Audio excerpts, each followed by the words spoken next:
Tanggal 5 Oktober diperingati sebagai hari ulang tahun Tentara Nasional Indonesia atau TNI yang kita banggakan. Tahun ini TNI memasuki usia ke-78 dan mengusung tema TNI Patriot NKRI Pengawal Demokrasi untuk Indonesia Maju. Lalu bagaimana sebenarnya peran TNI dalam mengawal demokrasi, khususnya menjelang pemilu 2024? Dan bagaimana sejauh ini pencapaian yang telah dilakukan oleh TNI? Kita akan berbincang bersama pengamat militer dan pertahanan Kony Rahakundini Bakri. Selamat pagi, Ibu Kony, Privyet dari Moskwa. Oh, dari Sochi ya? Dari Sochi. Iya, saat ini Bu Kony berada di Sochi, Rusia. Terima kasih Bu sebelumnya sudah bergabung bersama kami pagi-pagi ini. Ya, Bu Kony, ini kan temanya yang diusung oleh TNI dalam hari ulang tahunnya kali ini adalah menghadapi pemilu 2024, mereka sebagai pengawal juga demokrasi begitu. Nah, seberapa penting sih sebenarnya peran TNI di tiap tahun-tahun politik seperti ini? Pertama kita mesti lihat dalam judul besarnya kan, dia pengawal demokrasi itu satu hal. Keduanya untuk Indonesia maju gitu. Nah, kalau dalam rangka dalam menjaga demokrasi sebenarnya TNI itu adalah ujung tombak ya. Ujung tombak karena tidak mungkin demokrasi berjalan, tidak mungkin ekonomi berjalan, semua kehidupan bermasyarakat, bernegara berjalan tanpa adanya TNI. Nah, yang diperlukan kemudian adalah netralitas kalau dalam pesta demokrasi. Dan kita percaya bahwa TNI itu adalah pilar bangsa kita yang so far selama ini kita sudah melewati beberapa banyak pilpres dan beberapa banyak pesta demokrasi. Itu selalu dalam sikap netralnya menjaga hidupnya demokrasi dalam koridor yang memang tidak berpihak kepada siapapun yang sedang terlibat dalam pesta demokrasi tersebut. Jadi menurut saya itu sudah sangat harus kita hargai. Apalagi kita tuh sekarang kenal TNI yang multifungsi, bukan bifungsi loh. Jadi dia sudah sangat multifungsi, integrated kepada masyarakat. Gitu. Baik. Lalu sebenarnya target apa sih yang semestinya bisa dicapai TNI di tahun ini dan sekaligus jadi target TNI ke depan? Sekali lagi kita harus ucapkan selamat TNI pada ulang tahun yang ke-78 ini. Selamat juga kepada Kementerian Pertahanan yang sudah banyak sebenarnya improving ya. Buat saya paling penting adalah bagaimana pandangan Presiden Jokowi ketika pada periode pertama mewujudkan Indonesia menjadi poros maritim dunia itu dapat diwujudkan. Karena poros maritim dunia itu berarti kan kita poros dirgantara dan juga poros permukaan. Nah, di situ artinya sekarang yang kita mesti tuntut adalah peningkatan anggarannya itu sangat besar, sudah sampai 500% lebih gitu. Nah, apakah kemudian peningkatan anggaran dengan banyaknya alutsista yang hadir diikuti dengan peningkatan readiness, kesiapan, kesiagaan alutsista? Itu yang menurut saya kunci utama. Selain juga saya bilang tadi kita harus apresiasi Kemhan karena sudah akan memperbaharui atau merevisi doktrin TNI dengan strategi pertahanan. Kemhan menyebutnya strategi pertahanan Kepulauan Nusantara. Tapi saya bilang harus ada tambahan. Ini lagi masih digodok ya. Jadi mesti ada lebih ke arah pertahanan poros maritim dunia gitu. Jadi lebih kelihatan integrated air force-nya gitu. Ya, Bu menyinggung soal alutsista.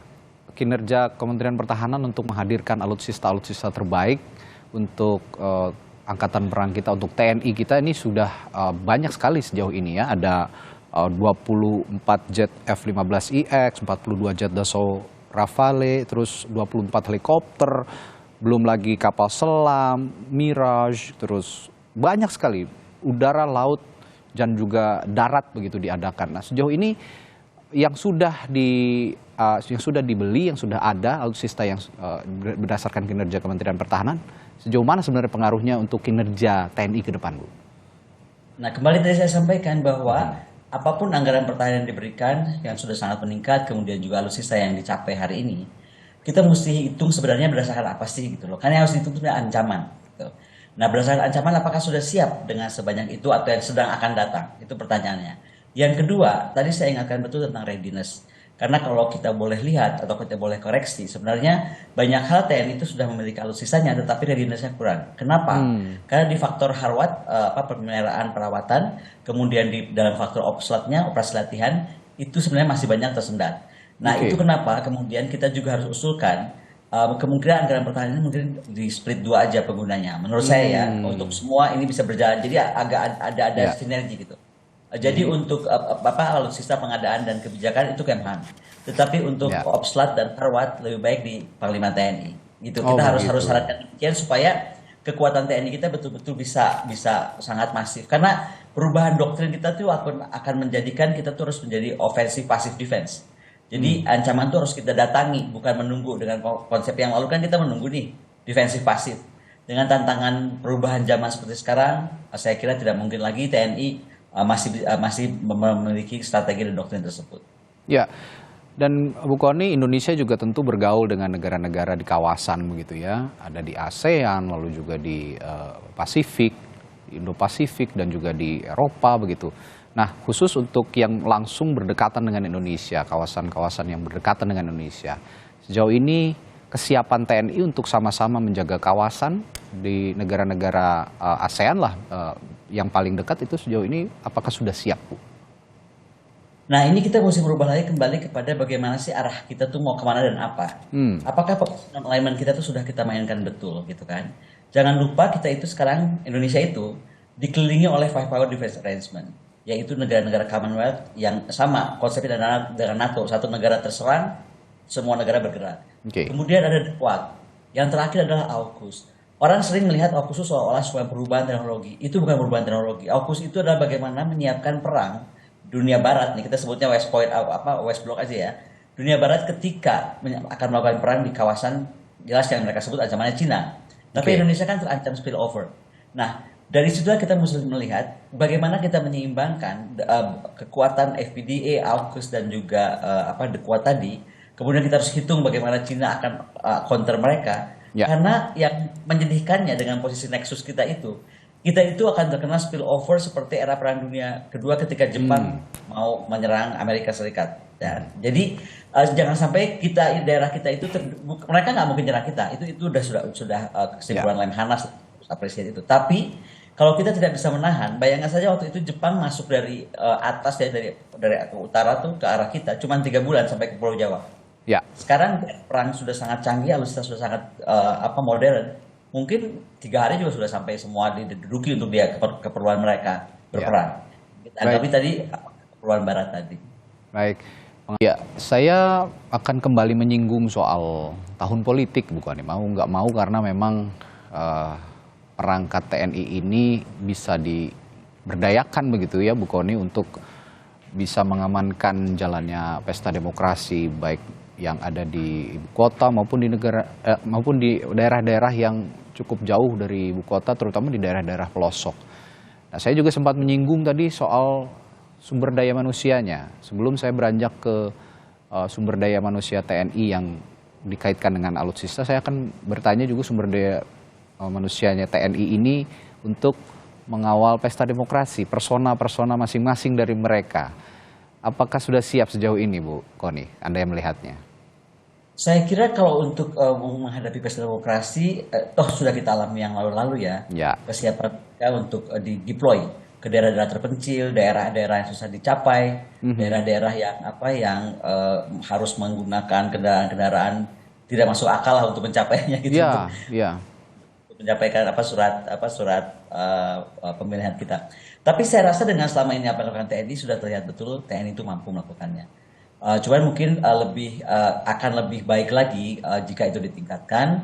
Dan yang paling penting mungkin menjaga profesionalitas TNI juga dalam rangka kalau saya boleh jumping ke kalau kita selain tadi sangat bergembira dengan pencapaian, tapi kalau kita kritik juga misalnya banyak hal yang terjadi dari oknum ya, kita nggak sebut TNI tapi oknum-oknum ya kan.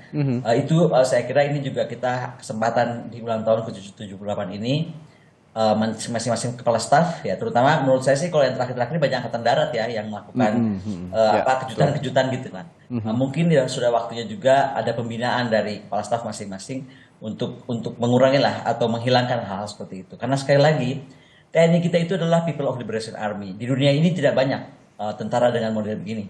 Jadi TNI dari rakyat untuk rakyat itu. Hanya kita, kemudian Vietnam, Aljazair misalnya, Israel. Jadi tentara yang sangat dekat dengan rakyat. Nah untuk itulah kita berharap TNI yang secara personal ini harus lebih meningkatkan dirinya dalam hal tadi tidak melakukan apapun yang menyakiti rakyat. Kira-kira itulah. Iya, TNI sangat penting perannya agar rakyat juga bisa nyaman begitu ya dalam menyelenggarakan pesta demokrasi. Tapi saya juga ingin bertanya nih Bu Kony, mereka dengan gigih mengawal segala aktivitas masyarakat begitu ya, bahkan untuk keperluan pemilu juga, untuk logistik kadang mereka sangat total sekali untuk membantu menyalurkan logistik, terutama di daerah-daerah terpencil ini yang perannya sangat penting. Yang ingin saya tanyakan soal kesejahteraan SDM-nya, kesejahteraan para prajurit gitu ya. Tentu saja pesta demokrasi ini akan sangat melelahkan bagi personel TNI yang membantu terutama menyalurkan logistik, nanti juga ikut mengamankan. Sejauh ini kesejahteraannya sudah diperhatikan, Bu? Kalau saya melihat sudah diperhatikan dan sudah ada pendidikan. Tetapi kembali kita mesti melihat apakah memang harus ada lagi perubahan, karena kan kita harus kaitkan dengan revisi Undang-Undang TNI ya, kalau soal ini kan. Bagaimana apakah perubahan itu akan terjadi secara positif untuk menyesuaikan dengan perkembangan dan tantangan yang ada saat ini. Tapi juga adalah yang paling penting menurut saya sebagai negara, buat saya itu antara itu satu hal penjagaan. Tapi bagaimana lebih penting adalah manajemen pertahanan yang di dalamnya ada struktur, ada fungsi, gitu kan, ada organisasinya, ada sistemnya, gitu kan. Bagaimana karir militer ini yang paling penting juga. Kesejahteraan satu hal, tapi yang paling penting tentang karir loh. Jadi menurut saya karir tempur itu jangan dicampur aduk dengan karir militer administrator misalnya. Hanya kalau tempur dia tempur aja, jadi binanya terus ke tempur. Yang administrator dia ke administrator. Kemudian pembinaan itu penting terkait doktrin. Itu adalah hukum tetap sebuah kesatuan perang gitu, angkatan perang. Saya malah mengusulkan dalam salah satu masukan saya kepada TNI sesuai strategi perubahan doktrin dan strategi yang akan dilakukan Kemhan, namanya sudah tidak boleh lagi tentara nasional. Karena kalau tentara nasional Indonesia itu masih menuntut sementara tuntutan poros maritim dunia, tuntutan perkembangan kawasan dunia seperti disampaikan, menuntut TNI yang betul-betul siap deploy keluar dengan 3 matra tadi. Makanya namanya harus jadi angkatan perang Republik Indonesia kan. Dia akan lebih banyak keluar ke dalam. Ke dalam dia akan handle mungkin hanya yang paling penting masalah strategis itu harus tegas. Siapapun di negara itu harus tegas dalam perang militer. Demikian juga teroris dalam eskalasi dan skala tertentu. Bu Kony tadi berkali-kali juga menyinggung soal upaya Indonesia untuk jadi poros maritim dunia. Nah, ini kaitannya juga tentu dengan kinerja TNI Angkatan Laut kita. Bagaimana TNI Angkatan Laut kita dapat mengerahkan kekuatan agar dapat mewujudkan ini, Bu Kony? Ya itu tadi paling enak, memang pertanyaan bagus banget tadi, kenapa dari Angkatan Laut? Karena menurut saya karena saya ngajarnya di SESCO ya, memang kalau dari saya itu paling gampang untuk kekuatan angkatan bersenjata tuh hitung dulu Angkatan Lautnya. Karena Angkatan Laut itu punya konsep sangat jelas. Ground water itu adalah kekuatan bagaimana seluruh wilayah kedaulatan 200 nautical mile ke dalam. Kemudian Green Water Navy 200 nautical mile keluar, ya apakah sampai batas kawan-kawan kita di ASEAN itu harus kita tetapkan bersama. Dan yang paling penting terakhir harus bisa mencapai 2 samudra seperti pesan Presiden Jokowi. Ini menarik. Intinya bagaimana kemudian visi ini harus kemudian dirangkai dengan nasional foreign policy kita yang jelas. Kebijakan politik luar negeri kita mesti clear juga nih. Jangan sampai TNI-nya Kemhan-nya sudah mau outward looking, Kemlu-nya masih mau inward looking, masih mau cari aman, grabbing kesana kemarin masih nggak jelas gitu. Dengan non-bloknya. Jadi menurut saya itu juga harus juga di luar negeri. Dan bagaimana kita menetapkan ancaman. Karena menurut saya itu sekarang kok kita kayak takut sekali ya bilang siapa ancamannya, apa ancamannya.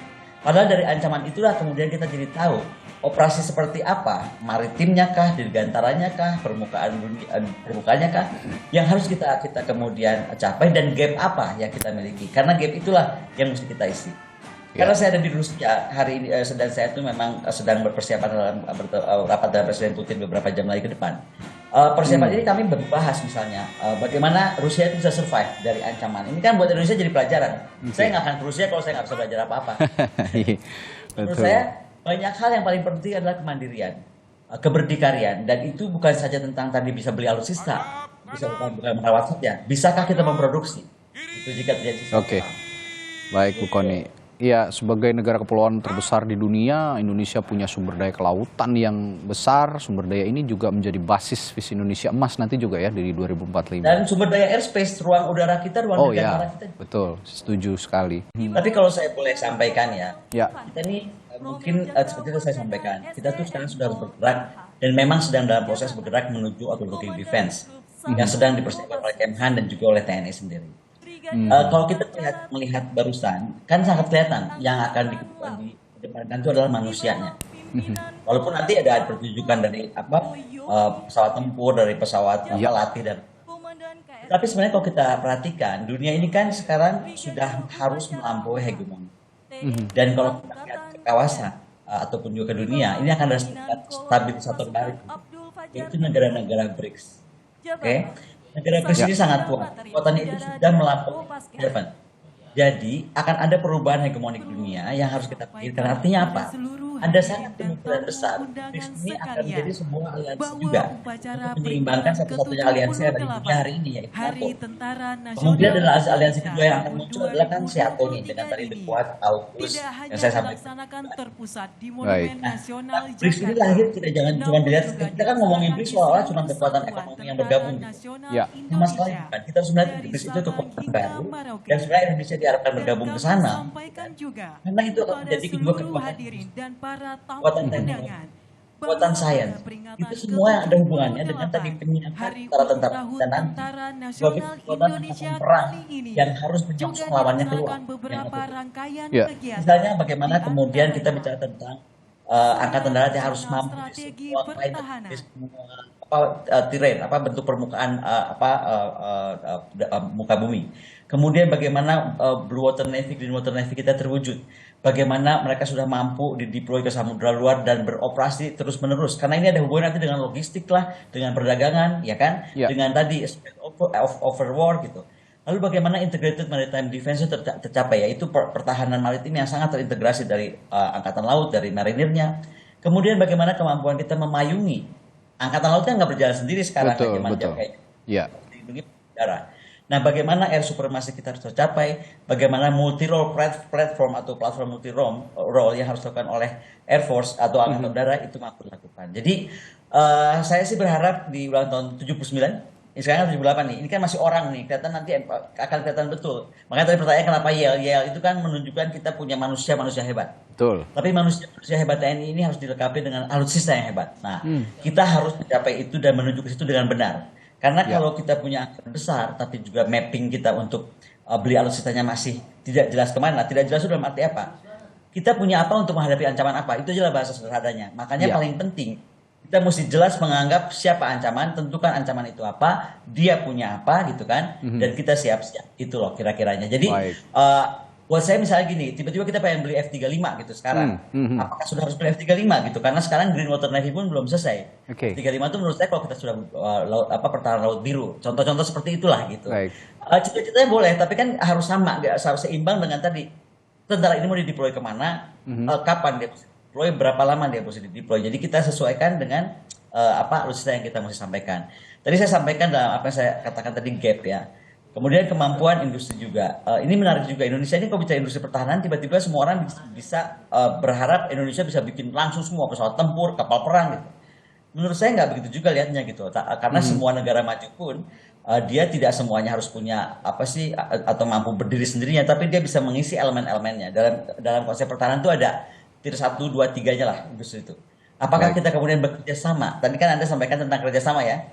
Apakah kerjasama itu apa kita bangun, dengan siapa kita membangunnya? Makanya posisi non-blok Indonesia itu mesti jelas. Apa yang mau kita capai, kemana kita mau capai, apa maksud kita non-blok? Karena non-blok kalau model Bung Karno itu keren. Begitu Bung Karno merasa ini kita sedang perang waktu itu dengan mau perebutan misalnya dengan Belanda tentang Operasi Mandala, beliau langsung datang kan, minta tolong ke Amerika. Begitu Amerika nggak mau kasih, dia langsung ke Rusia, langsung dikasih oleh Rusia. Makanya kemudian kita punya kapal perang terletal waktu itu, pop bomber dan lain-lain. Nah, hari ini sebenarnya belajar. Ya, Bu Kony, ini Komandan Upacara untuk HUT ke-78 TNI sudah memasuki arena lapangan upacara. Dan kita akan segera menyaksikan jalannya lebih lengkap peringatan HUT ke-78 TNI. Untuk itu, terima kasih Bu Kony Rahakanuni Bakri sudah bergabung bersama kami, berbagi perspektif soal TNI dan masa depan TNI ke depannya. Baik, terima kasih Bu Kony. Kita akan langsung... Ya, saya pamit ya. Oke, sekali lagi selamat ulang tahun TNI. Selamat ulang tahun untuk TNI kita. Baik, terima kasih Bu Kony.